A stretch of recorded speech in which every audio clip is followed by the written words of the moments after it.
Halo pemirsa, bersama saya Muhammad Fikri Septiawan atau biasa dipanggil Aceng. Oke, Aceng ya. Kali ini Aceng bakal nemenin kalian di Bogor on Vacation nih. Bogor on Vacation merupakan salah satu program yang membahas seputar pariwisata yang ada di Kabupaten Bogor. Mulai dari objek wisatanya maupun dari pelaku-pelaku yang ada di wisata tersebut ya, seperti travel dan yang lain-lain. Kali ini Aceng tidak hanya ngebahas seputar objek wisata ya guys. Kali ini Aceng mau datang nih langsung ke tempat yang salah satu lagi hits di Kabupaten Bogor. Ingin tahu keseruannya seperti apa? Tetap di Bogor on Vacation dan salam lestari.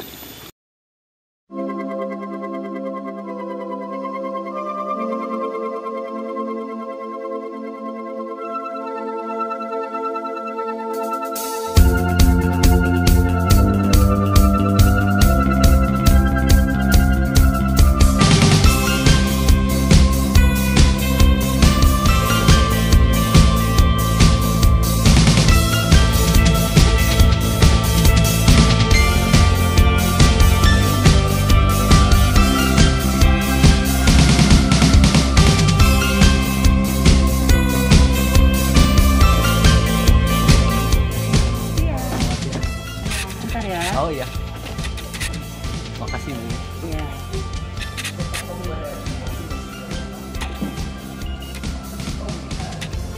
Aman. Aman. Ini tiketnya 15.000 satu orang. Ya.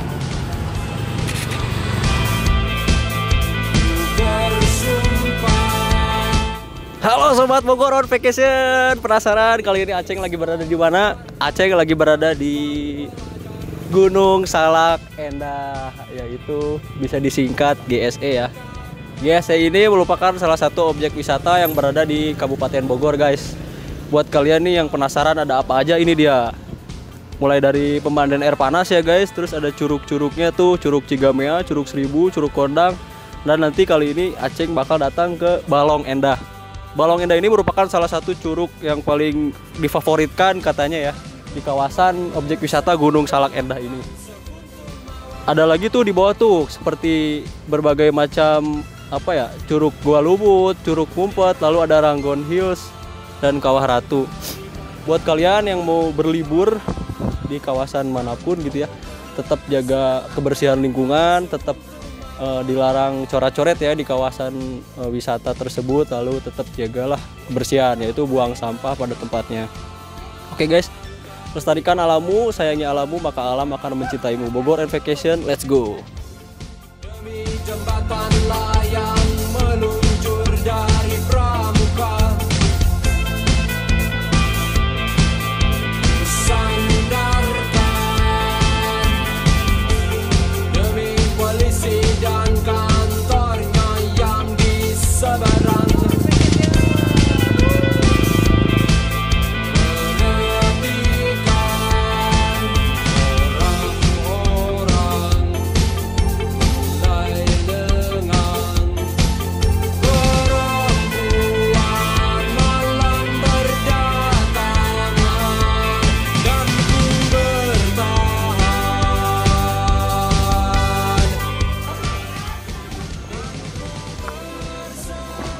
Oke pemirsa, kali ini Aceng udah sampai di Balong Endah, Curug Balong Endah, dan tidak hanya Balong Endah ya, ada Curug Pangeran. Seperti namanya Curug Pangeran karena saya ingin menjadi pangeran gitu guys ya. Oke, ini ya Curug Balong Endah dan Pangeran. Kedua curug ini memiliki keindahannya yang berbeda-beda. Ingin tahu keindahan yang berbeda-beda itu seperti apa? Let's go. Jangan kemana-mana, tetap di Bogor on Vacation. Kau yang kini dilanda patah hati, jangan takut, aku ada di sini menemanimu, menemanimu.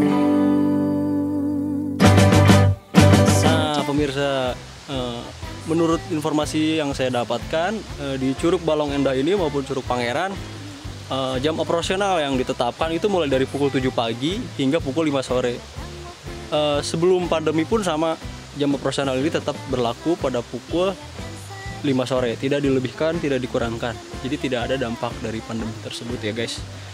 Untuk pengunjung di sini di Curug Balong Endah maupun Curug Pangeran, selama pandemi ini kebanyakan hanya dari warga lokal saja, pemirsa. Oke, ingin tahu keseruannya seperti apa? Tetap bersama Bogor on Vacation. Teman sejati tidak akan pergi. Jangan takut. Nah, pemirsa, sekarang Aceng lagi berada di gerbang Curug Pangeran. Ingin tahu kondisi Curug Pangeran seperti apa? Lanjut yuk.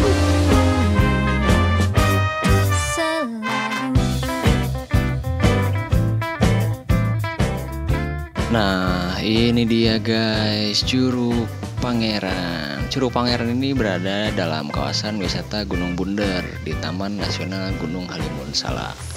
Nama Pangeran yang disematkan pada air terjun ini sekaligus menjadi keunikan tersendiri. Dengan keindahan dan suasananya, wisatawan dapat merasakan sensasi mandi layaknya anak raja. Gimana nih guys, Aceng cocok kan jadi anak raja? Hehehe. Kau yang kini dilanda patah hati. Jangan sedih, kamu tidak sendiri. Teman sejati tidak akan pergi. Jangan takut, aku ada di sini menemanimu. Oke, tadi kita sudah tahu kan kondisi yang ada di Curug Pangeran itu seperti apa. Kali ini kita langsung ke tujuan utama kita. Apa itu? Balong Endah. Ya, betul. Ayo lanjut Bogor on Vacation. Jangan takut.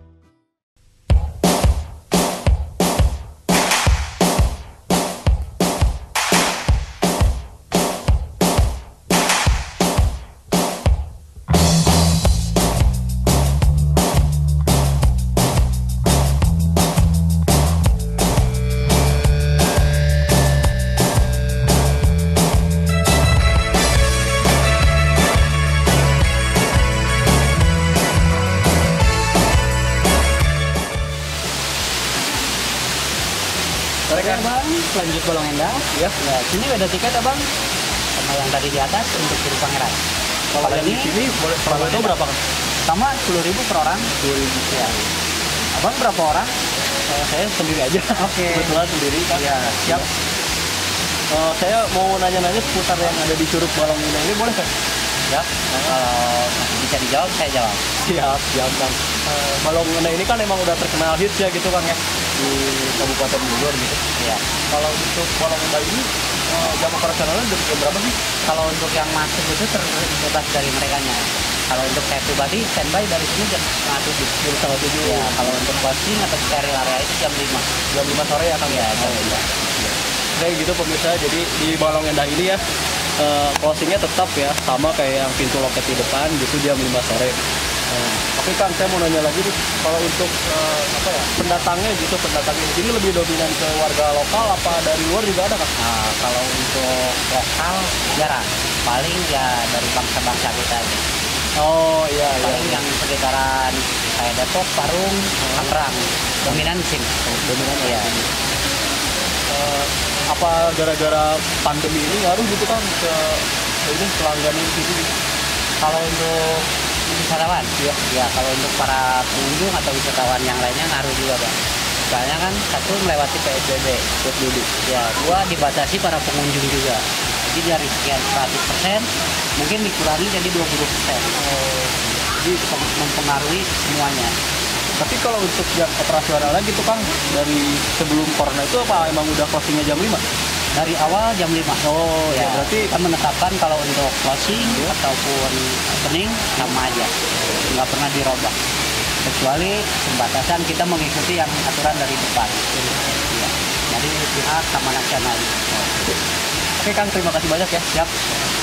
Oke gitu pemirsa, jadi apa yang ada di Curug Balong Endah ini tadi saya sudah wawancara dengan salah satu penjaga tiket yang ada di Curug Balong Endah.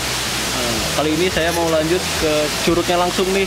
Oke, jangan kemana-mana pemirsa, tetap ikutin gua Aceh.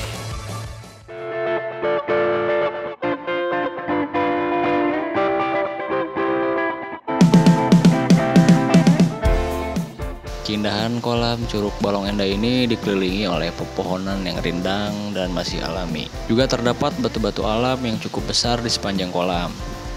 Curug ini berada di atas ketinggian 900 meter di atas permukaan laut. sehingga menghadirkan keadaan udara yang sejuk dan dingin, apalagi jika menjelang sore. Is the answer, so they say. Oke pemirsa, itu dia perjalanan Aceh di Bogor on Vacation, menyusuri Balong Endah dan juga Curug Pangeran. Lestarikan alammu, sayangi alammu, maka alam akan mencintaimu. I don't even know why I do.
Oke pemirsa, kali ini saya sudah berada di kawasan Taman Safari, tepatnya di Zen 2, yaitu salah satu dari Villa Zen Tour and Travel. Di sini saya akan berbicara dengan salah satu dari pihak marketing Zen Tour Travel yang akan membahas seputar tentang pariwisata yang ada di Kabupaten Bogor maupun di luar Kabupaten Bogor. Mau tahu seperti apa kebincangannya? Let's go. Oke pemirsa, kali ini saya Aceh lagi berada di salah satu kantor Zen Tour Travel ya, bersama dengan Rifki Alian. Gimana nih? Tuh. Saya manggilnya Mas, Bang atau Pak nih? Mau Mas boleh, mau nama boleh, jangan Bapak deh. Oh, saya manggil Mas Rifki mungkin Iya, ya. boleh. Iya Mas. Gimana kabarnya Mas? Alhamdulillah baik. Masnya gimana? Alhamdulillah selalu baik insyaallah. Zen Tour Travel sendiri ini Mas berdiri dari kapan ya? Sejak kapan? Kalau untuk Zen Tour Travel sendiri itu berdiri sejak tahun 2016. Jadi tahun 2016 itu kan mulai rame-ramenya tuh pariwisata, apalagi orang luar negeri, khususnya orang Arab datang ke Indonesia. Nah, dari situlah motivasinya kenapa Zen Tour Travel berdiri. Nah, Zen Tour Travel berdiri itu di bidang pariwisata tentunya. Dari tahun 2016 sampai sekarang masih berdiri. Kalau untuk Mas Rifki nih, di sini kan menjabat sebagai di bidang pemasaran ya. Iya, pemasaran. Apakah ada di luar itu? Nah, untuk saya sendiri karena ini bisa dibilang perusahaan keluarga ya. Iya. Jadi yang mendirikan itu kakak saya. Oke. Kakak saya sebagai headnya, sebagai kepalanya buat di travel saya itu. Nah, saya itu sebagai pemasaran merangkap sekaligus sebagai IT. Nah, saya sekolah itu di bidang IT. Jadi saya lulus diajak kakak saya awalnya di bidang IT dulu Mas, belum ke pemasaran. Pemasaran. Nah, ketika karyawan pemasaran keluar, Iya. saya disuruh kakak saya buat merangkap sebagai pemasaran juga. Nah, saya nggak menolak sama sekali, soalnya pemasaran dengan IT menurut saya itu bisa ada korelasinya, Iya. masih berhubungan. Karena IT kan saya membuat website nih, membangun website itu terus konten-kontennya kan itu pasti tentang pemasarannya. Otaknya. Nah, jadi saya memasukkan pemasaran sekaligus di situ. Jadi masih bisa berkecimpung dua-duanya, tidak ada kesulitan buat saya untuk merangkap dua. Sungguh luar biasa Mas Rifki. Masih. Kalau boleh tahu nih Mas, Zen Tour Travel sendiri ini lebih fokus ke arah mana ya? Sebelum mungkin untuk fokusnya itu banyak sih. Mungkin saya bisa menjelaskan dulu ya. Zen Tour Travel itu ada 2 cabang. Oke. Nah, cabang pertama itu kan ada di sini, di Jalan Taman Safari, Desa Ciberem, Kabupaten Bogor. Nah, itu yang pertama, cabang pertama yang didirikan tahun 2016. Itu fokusnya ke arah hotel. Misalkan para pengunjung itu mau sewa hotel, mau sewa villa, atau mau beli tiket pesawat buat kemana gitu, buat domestik ada, internasional ada, jadi bisa tuh lewat travel kami. Terus ada paket-paket destinasi, misalkan dari para pengunjung itu pengen berlibur ke Bali nih, tapi bingung Nanti kalau misalkan saya beli tiket pesawatnya doang, saya bingung nih, saya atau malas nih cari hotel lagi, cari villa lagi. Nah, bisa langsung dari paket itu. Jadi di paket itu ada include tiket pesawat, hotel atau villa, dan supirnya dan tour guide-nya juga. Nah, untuk cabang kedua itu ada di Arab Saudi. Yang cabang kedua itu didirikan tahun 2019, Mas. Jadi di Arab Saudi itu bukan fokus ke pariwisatanya, tidak, tapi fokus ke arah umroh dan haji. Jadi misalkan yang agamanya Islam ya, misalkan pengen merasakan umroh atau haji, itu bisa ke travel saya yang di sini, yang di Jalan Taman Safari ini, nanti diarahkan ke Saudi. Nah, jadi ada 2 cabang, yang di Saudi khusus umroh dan haji. Gitu. Oke Mas, berarti Zentro Travel sendiri ini bukan hanya di Indonesia Mas ya, di Betul. Arab Saudi pun ada, cuma lebih khusus ke bidang wisata untuk ibadah umroh. Iya, kalau untuk yang di Arab Saudi khusus ibadah. Berbicara soal pandemi ini Mas ya, pandemi ini kan pasti kan terjadinya penurunan gitu. Apakah terjadi juga di Zentro and Travel? Pasti. Segala aspek sebetulnya yang selain di pariwisata ya, pasti terjadi penurunan. Misalkan dari kuliner. Kuliner itu kan pasti, soalnya ketika corona datang pada bulan Maret 2020 ya, itu kan awalnya kan dari Cina tuh, katanya dari Cina, terus datang ke Indonesia pada bulan Maret. Nah, pas bulan Maret itu kan pemerintah menutup segala aspek termasuk pariwisata. Nah, jadi untuk misalkan pengunjung terjadi penurunan itu pasti sangat jadi turun gitu. Mulai dari pemasukan atau pengunjung datang ke agen kami atau berpariwisata kemanapun itu jadi penurunan. Mulai dari bulan Maret utamanya ya sampai bulan Juli awal itu kan PSBB tuh full, nggak ada pembukaan sama sekali. Nah, itu turun banget tuh Mas di situ. Jadi nggak ada pengunjung yang datang sama sekali. Jadi tidak ada pengunjung yang datang. Nah, setelah bulan Juli sampai sekarang itu kan PSBB mulai longgar tuh, sempat ada new normal juga.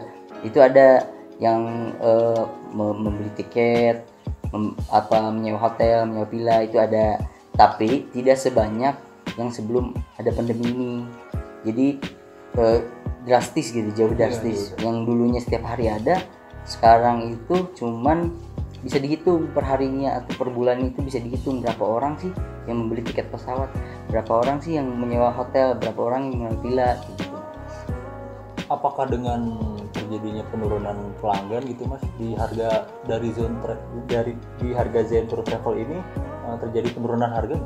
Kalau untuk penurunan harga sendiri itu dikembalikan ke maskapai atau pengelola hotel dan villa. Soalnya kan kita matok harga itu kan dari tergantung maskapainya dulu nih. Maskapai mematok harga segini, kita jual harga segini. Nah, pengelola villa jual harga segini, kita jual harga segitu. Nah, jadi untuk harga itu turun atau naik itu tergantung dari maskapainya atau pengelola hotel villanya. Tapi sejauh ini itu pasti terjadi penurunan. Jadi harga yang normalnya, misalkan nih, saya kasih contoh itu untuk tiket pesawat dari Jakarta ke Bali. Untuk yang biasa itu normalnya kan 1 juta, mulai dari 1 jutaan atau 800.000 ada, tergantung maskapai sendiri. Nah, untuk saat pandemi seperti ini itu terjadi penurunan, bisa jadi 500.000, bahkan ada yang 400.000. Internasional juga seperti itu, yang tadinya misalkan ke Singapura yang 1 juta. Tidak hanya di Indonesia Ya, tidak hanya di Indonesia, tapi meliputi semua internasional. Jadi misalkan dari Jakarta ke Singapura itu 1 juta atau 800.000, bisa jadi 500.000 gitu. Bahkan waktu itu sempat viral kan, AirAsia atau Lion Air itu membuka tiket pesawat dari Jakarta ke Singapura itu Rp400.000 pas pandemi ya gitu. Jadi tergantung maskapainya, kami hanya agennya gitu. Jadi menyesuaikan. Kalau untuk ini Mas ya, harganya tuh berapa sih harga tiket travel di Zentro Travel ini saat pandemi dan sebelum gitu? Kalau untuk tiket di kami yang seperti saya bilang tadi itu tergantung, jadi nggak menetap misalkan 1 juta atau 1.000. Jadi tergantung dari maskapainya, kita dealnya berapa, tergantung dari pihak hotel dealnya berapa, villa dealnya berapa. Kalau untuk paket kan pasti menyesuaikan dari ketiga aspek tersebut. Nah, jadi kita tidak mematok harga yang harus segini.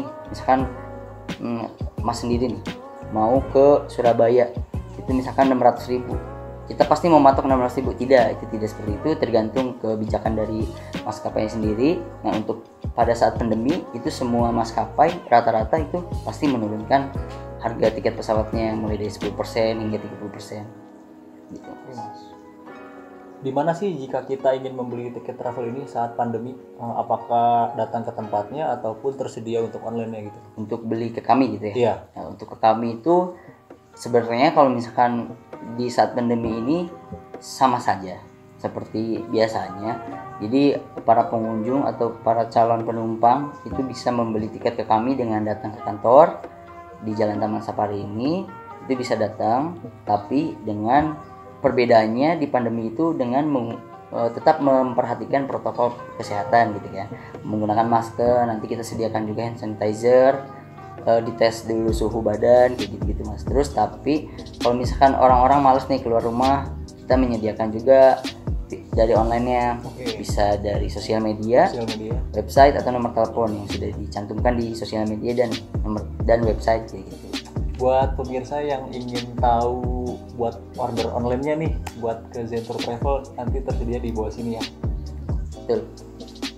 Oke Mas, Zentour Travel ini kan dia lebih fokus ke bidang ini ya Mas, wisata ya. Betul. Berarti dia mempunyai beberapa bekerja sama dengan perusahaan lain. Itu bekerja sama dengan perusahaan itu apakah bisa dibilang ada Mas ya? Ada kaitannya dengan wisata juga ataupun di luar wisata? Ya. Mungkin sebelum saya menjawab situ, travel kami itu kan bergerak di bidang pariwisata. Iya. Nah pasti kami bekerja sama dengan pariwisata yang lain. Seperti kalau misalkan destinasi tidak hanya di Bogor Mas ya? Nah tidak hanya di Bogor tentunya, kan kita berada di Bogor, Kabupaten Bogor, di Jalan Taman Safari, di puncak tempatnya. Itu kami tidak, walaupun kami tempat kantor kami di situ, kami tidak fokus yang hanya pariwisata di puncak saja. Kayak misalkan Taman Safari nih atau Taman Wisata Matahari, kami tidak hanya fokus di situ saja. Kami bisa saja kalau misalkan orang Jakarta nih mau beli tiket di kita lewat online buat ke Ancol apa Dufan gitu bisa. Atau kalau misalkan mau pariwisata yang ada di luar Jawa kayak Bali atau Lombok itu bisa. Jadi seluruh Indonesia. Ya, seluruh Indonesia dan beberapa luar negeri. Ya, internasional. Nah, buat tadi bekerja sama dengan perusahaan apa saja, dengan siapa saja, itu kami tentunya bekerja sama dengan hotel-hotel yang ada di Indonesia. Hotel-hotel seluruh Indonesia, villa-villa yang ada di Indonesia, sama tiket pesawat yang dengan beberapa macam maskapai. Kalau untuk pengunjung dari turisnya itu Mas, kebanyakan dari negara mana sih yang untuk turis itu sendiri kan kalau Mas juga pasti tahu yang ke daerah puncak ini Jalan Taman Safari ini kan kebanyakan orang-orang Arab ya, orang-orang Arab. Nah kalau bukan fokus utama gimana ya, yang paling populer biasanya membeli tiket di kami itu atau hotel villa itu orang-orang Arab Mas. Jadi orang-orang Arab datang ke sini terus membeli tiket, menyewa hotel, membeli paket itu dari kami, biasanya dari orang-orang Arab. Kenapa orang-orang Arab tahu? Biasanya itu kan kita ada cabang tuh yang di Arab Saudi Mas. Nah, mereka memperkenalkan nih kalau misalkan mau ke Indonesia ada kami nih Zentour Travel, jadi mereka bisa membeli tiket di kami. Dengan begitu berarti orang Arab tidak pusing lagi ya? Iya, tidak pusing, tidak usah datang ke Indonesia nih. Aduh, gua ngapain sih? Gitu. Saya mau ngapain nih di sini? Saya harus kemana? Nah, nggak harus pusing kayak gitu, bisa datang ke kantor kami aja. Karena bingung juga kan bahasa di sono dengan di sini berbeda Mas ya? Beda banget, beda banget. Terus tambahan nih Mas, kalau misalkan orang-orang bingung nih, saya pengen liburan. Iya. Harus kemana sih gitu. Nah bisa itu konsultasi dengan saya, dengan kami gitu. Misalkan saya orangnya kayak gini nih, saya cocoknya kemana gitu. Terus saya ada budget segini, saya cocoknya kemana sih Mas gitu. Bisa itu. Buat pemirsa yang bingung khususnya di wilayah Bogor dan sekitarnya, bisa langsung cari aja di sosial medianya Zentour Travel. Mantap Mas. Menurut Mas sendiri nih, mengapa travel jarang digunakan saat pandemi ini Mas? Mungkin untuk jawab pertanyaan itu bisa kembali ke awal. Jadi pemerintah kan menutup tuh aspek-aspek pariwisata. Nah, kenapa orang jarang membeli tiket atau menyewa hotel villa itu karena dari pemerintahnya sendiri telah menutup aspek pariwisata, Mas. Jadi mungkin orang-orang juga jadi jarang tuh buat membeli tiket di kami atau menyewa hotel villa ya, karena pemerintah sendiri pun telah menutup dari aspek pariwisata kayak gitu. Iya. Zentro Travel ini kan lebih fokus ke wisata, Mas ya. Tuh. Pasti ada yang terlibat gitu, Mas. Siapa aja sih yang terlibat di perusahaan Zentro Travel ini? Kalau yang terlibat internal itu kan pasti karyawan-karyawannya, Iya. semua terlibat. Kalau yang eksternal itu dari perusahaan-perusahaan lain. Kita kan kita sendiri kan mengelola, sebenarnya kalau dari Zentro Travelnya itu mengelola 5 villa, Mas, yang ada di kawasan Puncak. Itu ada 5 villa dan 2 hotel. 2 hotel. Nah, untuk selain itu kami tapi bekerja sama dengan hotel-hotel atau villa-villa lain, dan tidak hanya di daerah Puncak saja, tapi bisa daerah Bogor, Jakarta, Bandung, Surabaya, Malang, atau Bali, bahkan di luar negeri gitu. Jadi kami telah bekerja sama dengan banyak orang kayak gitu. Bagaimana nih, Mas, dengan pajak yang timbul dari usaha travel tersebut selama pandemi? Apakah mengalami kenaikan atau tidak? Kalau untuk pajak sendiri itu dari Kementerian Pariwisata ya? Iya, betul. Itu dari Kementerian Pariwisata tentunya memberikan kelonggaran untuk pajak ini apa? Untuk pajak karyawan itu digratiskan sama pemerintah. Kalau misalkan untuk travelnya itu dipotong, jadi ada diskon ibaratnya. Oke. Ada diskon kalau nggak salah yang saya tahu itu 30% dipotongnya dari pemerintah. Oke pemirsa, ingin tahu kelanjutan perbincangan saya dengan Mas Rifki? Jangan kemana-mana, tetap di Bogor on Vacation. Audio Jungle.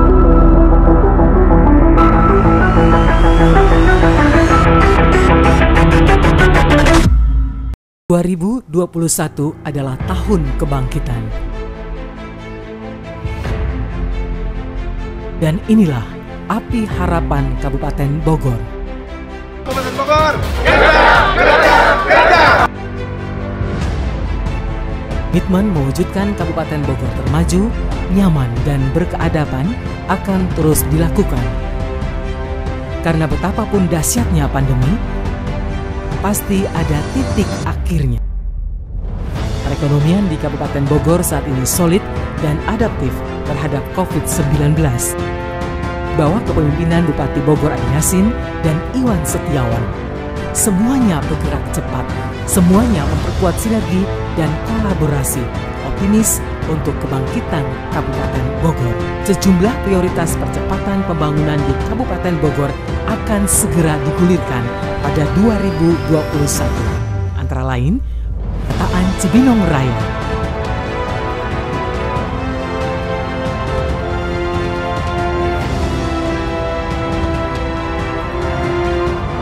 lanjutkan proyek pembangunan Jalan Bojong Gede Kemang.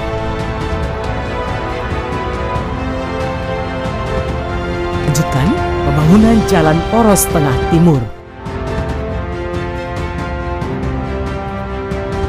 Pembangunan jalan desa melalui Samisade dan pemantapan infrastruktur lainnya.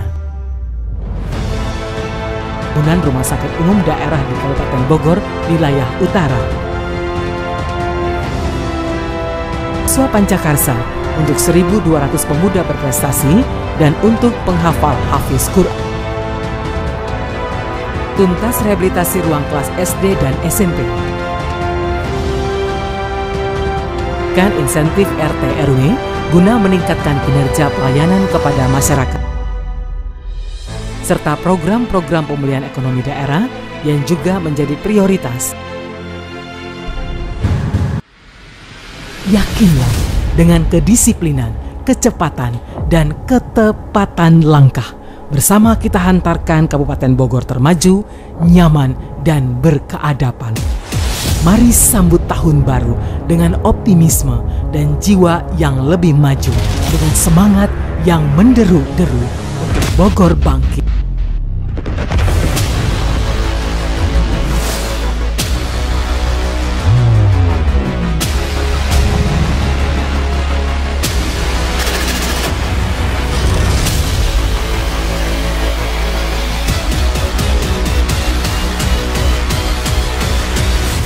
Indonesia maju.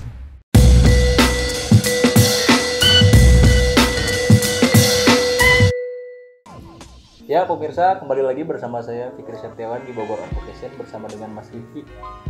Oke Mas, kita lanjut nih ya. Siap, ayo. Bagaimana dengan urutan transaksi tiket selama pandemi dan sebelum pandemi? Dimulai dari customer datang ke tempat agen, apakah ada perbedaan atau tidak itu? Untuk urutan customer membeli tiket atau menyewa atau pembelian paket ke kami itu sebenarnya masih sama saja, seperti biasa, seperti normalnya saja, tidak ada pandemi, itu sama saja. Cuman yang menjadi pembeda mungkin sesuai protokol kesehatan yang dianjurkan oleh pemerintah, mungkin si para pengunjung menggunakan masker, terus kami sediakan juga hand sanitizer untuk kayak gitu-gitu. Terus untuk pembelian tiket masih sama saja sih, nggak ada perbedaan sama sekali, nggak ada misalkan harus jadi kayak gimana, tapi nggak ada sama sekali, tetap datang aja ke kantor kita. Tapi kalau misalkan ingin berjaga jarak atau tidak ingin bertemu dengan orang lain, itu kami anjurkan dengan pembelian online. Bisa menelpon ke nomor telepon yang sudah tertera, atau bisa ke sosial media ataupun ke website dari Zentu Travel. Kayak gitu mungkin Mas kurang lebih. Nah nih Mas, bagaimana jika terjadi refund atau gagal isi tiket gitu Mas? Sebetulnya refund atau isu tiket itu sama, banyak orang sih yang kayak gitu, banyak. Tidak setiap orang itu pasti ada saja yang orang yang tiba-tiba nggak bisa jalan atau ada kendala apalah. Jadi salah satunya kan dengan refund tiket atau schedule gitu, ganti jadwal, reschedule kayak gitu kan. Nah untuk soal refund atau reschedule itu biasanya kami berkoordinasi atau dari pihak maskapainya atau dari pengelola hotel dan villa. Itu nggak bisa kami langsung, nggak bisa mbak, bisa tapi harga pengembalian uangnya segini, itu nggak bisa toh dari kami sendiri. Tapi kami juga menghubungi atau mengkoordinasi dengan pihak maskapai pesawat atau villa dan hotel, bagaimana sih jalan tengahnya untuk refund ini. Nah maka dari itu untuk refund ini biasanya sudah ada caranya kayak gimana. Itu misalkan kalau si pengunjung itu lebih di atas 7 hari sebelum keberangkatan atau sebelum menginap, itu biasanya bisa, tapi 2-3 kali 24 jam untuk uangnya cair, untuk disetujui. 2-3 kali 24? Iya, jadi 2-3 hari lah gitu. Uangnya cair. Nah untuk uangnya cair itu nggak bisa 100% kembali ke si pengunjung, nggak bisa. Tapi itu dari pihak maskapainya atau pengelola hotel villa, itu biasanya tergantung dari jarak, seberapa lama sih dia nge-refund tiketnya atau membatalkan tiketnya. Itu biasanya ada, misalkan dari 7 hari ke atas itu 80% yang dikembalikan, jadi 20%-nya ibaratnya uang denda dari refund itu. Atau misalkan lebih dekat waktunya bisa 70%, bisa 60%. Bahkan kalau misalkan sehari sebelum berangkat itu bahkan ada yang nggak bisa di cancel sama sekali, nggak bisa di refund atau di schedule, itu ada yang kayak gitu. Tapi kalau misalkan di refund bisa, itu biasanya pengembaliannya cuma sedikit, bisa di setengahnya atau 1/3/4 atau 30% kayak gitu lah. Oke Mas, mungkin ada yang ingin disampaikan terkait perkembangan wisata dan travel yang ada di Kabupaten Bogor ini Mas? Mungkin yang saya sampaikan itu pertama dari pemerintahnya sendiri ya, untuk lebih terbuka lah matanya buat lebih melirik aspek pariwisata ini besar loh gitu ibaratnya. Apalagi yang ada di Kabupaten Bogor, khususnya Bogor Selatan di Puncak gitu. Ya, nampaknya kalau kita berbincang soal pariwisata yang ada di Kabupaten Bogor 1 jam saja kurang. Iya maksudnya. Kurang itu banyak sekali aspek yang ada di Kabupaten Bogor, khususnya di Puncak yang belum dapat digali gitu. Dulu kan Gunung Mas kan cuma sekedar udahlah orang-orang boleh masuk nih, boleh masuk, boleh bebas gitu. Nah sekarang kan udah mulai dikelola tuh. Nah itu udah bagus sih, bukan berarti setiap pengunjung harus bayar, tapi bukan masalah itunya, tapi dikelolanya itu loh. Biar pariwisata kita tuh bukan hanya banyak pengunjung, tapi bersih, rapi, aman, nyaman semuanya. Menghindari pungli mungkin. Iya, menghindari pungli juga. Kan kalau nggak dikelola bisa aja siapapun yang nggak dikenal minta bayaran. Jadi nggak jelas gitu kan tujuannya buat apa, entah buat dianya sendiri atau buat dikelola kan kita nggak tahu kan. Nah makanya buat dari pemerintahnya itu bisa lebih memperhatikan dan bisa lebih kerjasama dengan para pengelola pariwisata. Terus untuk para pengelola pariwisata kayak destinasi, terus kayak pengelola hotel dan villa itu menurut saya itu harus membuat gebrakan baru gitu mas.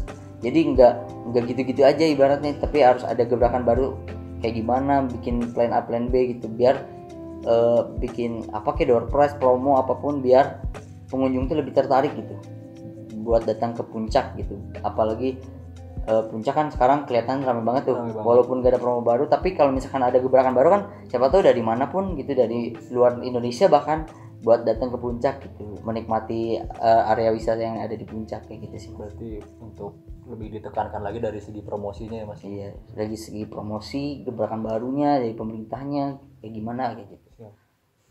Oke mas, ini mungkin apa sih mas sebagai salah satu pengelola travel yang ada di Kabupaten Bogor, harapannya untuk memajukan kembali wisata di Kabupaten Bogor? Harapan saya sih yang tadi ya, mungkin sama mirip-mirip jawabannya.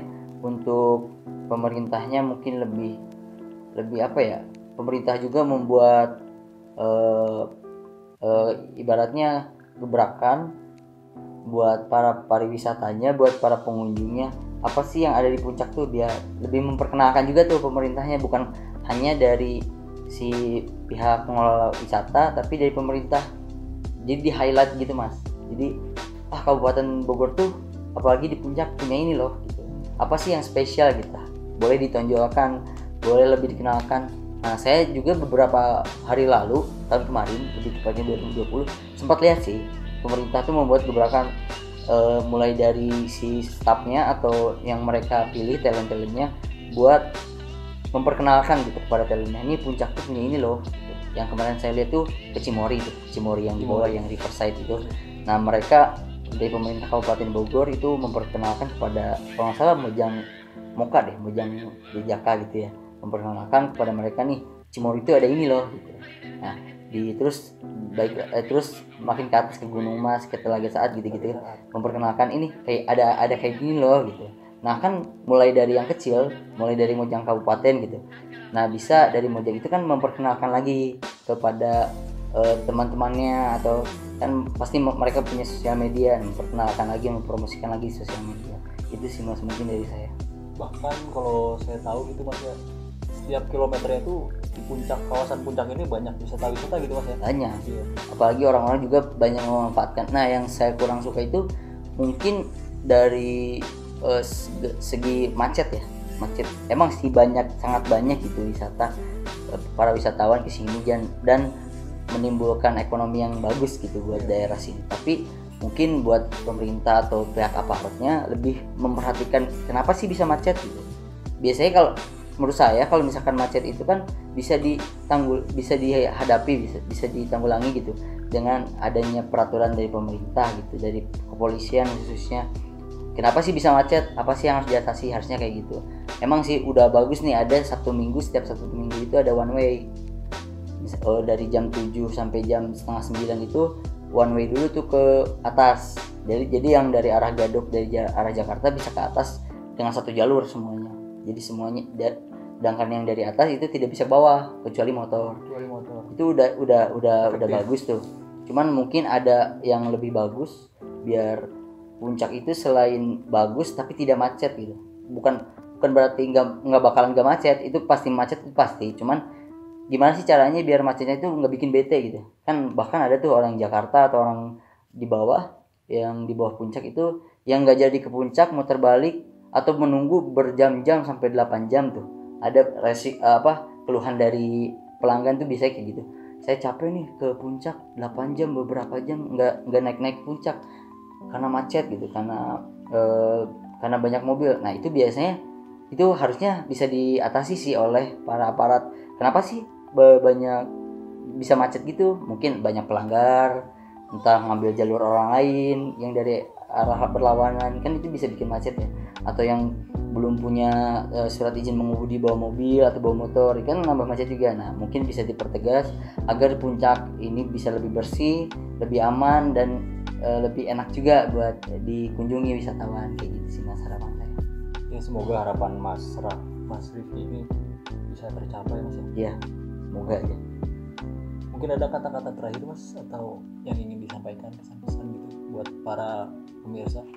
Harapan saya buat kata-kata saya pesan saya yang akan saya sampaikan buat kalian di rumah, teman-teman sekalian, semoga sehat-sehat terus pastinya. Semoga tidak ada keluarga yang kena COVID, tidak dalam pandemi seperti ini. Terus kalau misalkan mau berwisata kemanapun selain ke puncak gitu, tetap memperhatikan protokol kesehatan, tes rapid kayak gitu-gitu, biar kalau misalkan kalian negatif kan pas kalian berwisata itu pasti semuanya aman gitu, terkendali. Jadi kalau misalkan semuanya melakukan hal seperti itu, semoga jadinya pandemi bisa cepat hilang gitu Mas. Jadi wisata kemanapun dengan keluarga kalian atau dengan teman, dengan pacar, siapapun bisa lebih tenang, bisa lebih aman, gak usah pakai segala kayak gini sekarang, atau masker, atau berjaga jarak berjauhan gitu kan, gak usah kan kalau nggak ada pandemi. Nah semoga kalian di rumah tetap menaati peraturan pemerintah juga agar pandemi ini cepat berakhir gitu sih. Iya Mas, terima kasih Mas. Sebelumnya terima kasih banyak Mas ya. Ya, sama-sama Mas. Sudah mau meluangkan waktunya. Siap. Buat Bogor on Vacation. Oke pemirsa, buat kalian nih yang bingung mau berwisata ataupun bertraveling ke daerah Bogor, Indonesia ataupun ke Arab gitu ya, kalian bisa cek aja tuh sosial medianya ataupun websitenya juga ada Mas ya? Ada. Ya, websitenya Zentour Travel. Jadi buat kalian yang ingin WA-nya juga ada, nanti saya kasih di sini WA-nya Mas Rifki Mas ya. Boleh. Selaku di bidang pemasaran gitu. Oke pemirsa, sekian perbincangan saya dengan Mas Rifki. Terima kasih juga kepada Zentour Travel telah berkolaborasi dengan Bogor on Vacation. Saya Aceng pamit undur diri. Lestarikan alammu, sayangi alammu, maka alam akan mencintaimu. Bogor on Vacation, terima kasih.